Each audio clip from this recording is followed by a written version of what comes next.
Assalamualaikum warahmatullahi wabarakatuh. Ada sebuah kutipan inspiratif dari seorang tokoh besar bernama Steve Jobs. Beliau katakan, "The only way to do great work is to love what you do."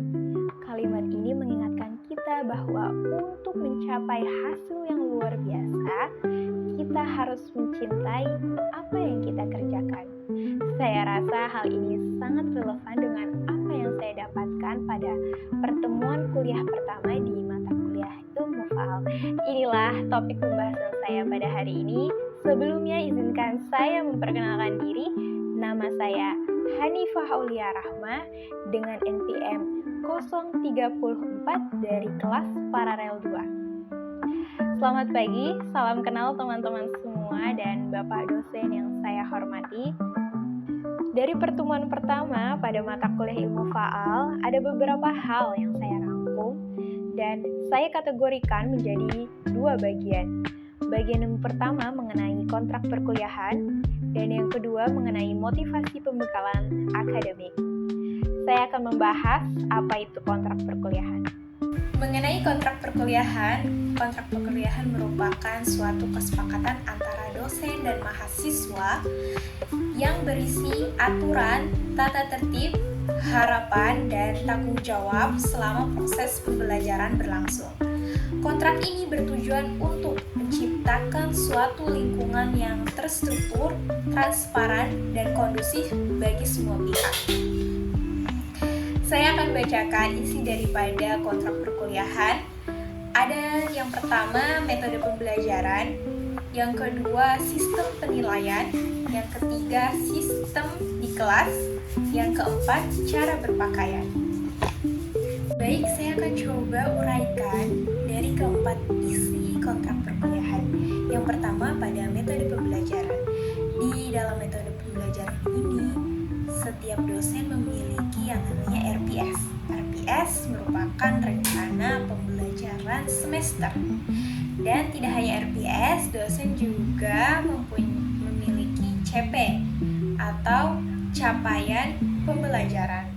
Misal, pada pertemuan pertama, dosen memiliki capaian pembelajaran kepada mahasiswa bahwa mahasiswa itu mampu mengetahui ilmu faal dasar secara fungsi dan sistem kerjanya.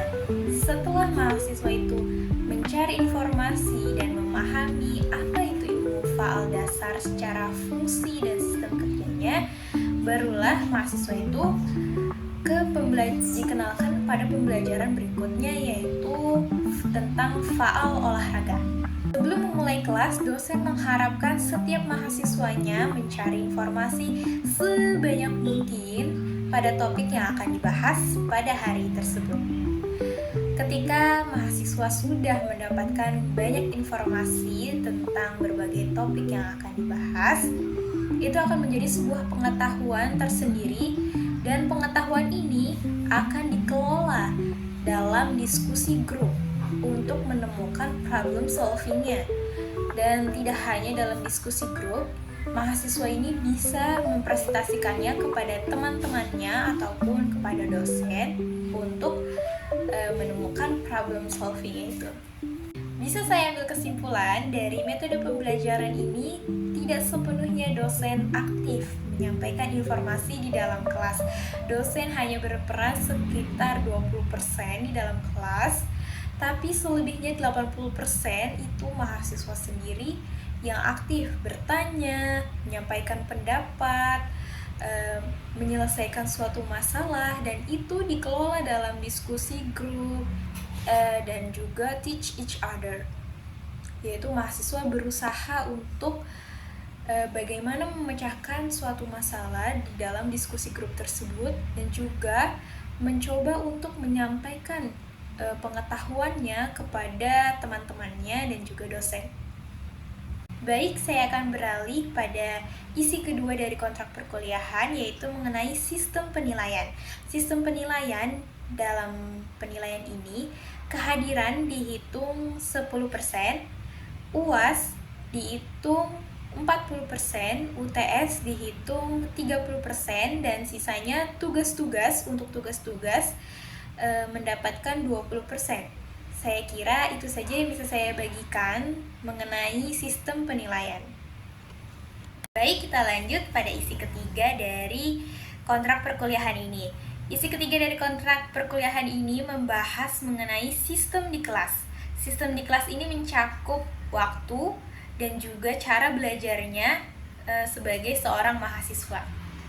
Untuk waktu keterlambatan masuk ke kelas itu sekitar 10 menit, dan pada jam awal mulai perkuliahan itu 15 sampai 30 menit dipakai untuk brainstorming, yaitu tanya jawab antara dosen ke mahasiswa, begitu juga mahasiswa ke dosen.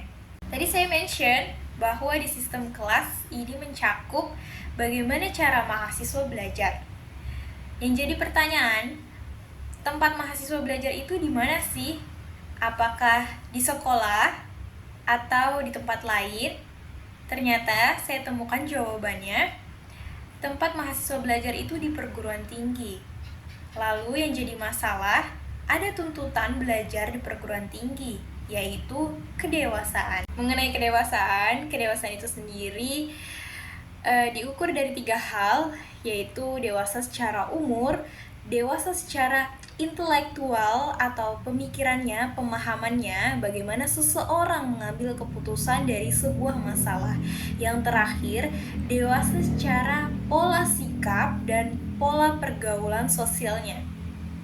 Mengenai sistem di kelas, baik buruknya perkuliahan yang menciptakan suatu ekosistem suasana kelas yang hidup, yaitu jawabannya mahasiswa itu sendiri. Jadilah mahasiswa yang berintegritas, yang memiliki nilai, moral, prinsip, dan etika. Inilah yang membedakan antara cara belajarnya mahasiswa dengan siswa. Maka dari itu, berlomba-lombalah untuk memantaskan diri sebagai mahasiswa dan juga sebagai orang dewasa.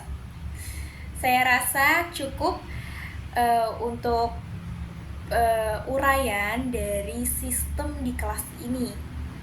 Yang terakhir, pada isi kontrak perkuliahan yang nomor 4, yaitu cara berpakaian. Cara berpakaian ini sudah disepakati untuk memakai kemeja serta dasi dan juga menggunakan almet pada perkuliahan nanti. Dari keempat isi kontrak perkuliahan tersebut sudah coba saya uraikan semaksimal mungkin. Lalu kita akan lanjut pada motivasi pembekalan akademik. Pada sesi motivasi pembelajaran akademik ini, saya di sini akan menyampaikan harapan saya belajar ilmu faal. Harapan saya adalah ini sebuah kesempatan bagi saya untuk mengembangkan keterampilan baru. Saya juga seseorang yang berdedikasi untuk belajar di kelas maupun di luar kelas. Saya ingin kompeten pada hal ini, dan segala pengorbanan yang saya berikan semoga ini dapat mencapai tujuan dalam jangka panjang.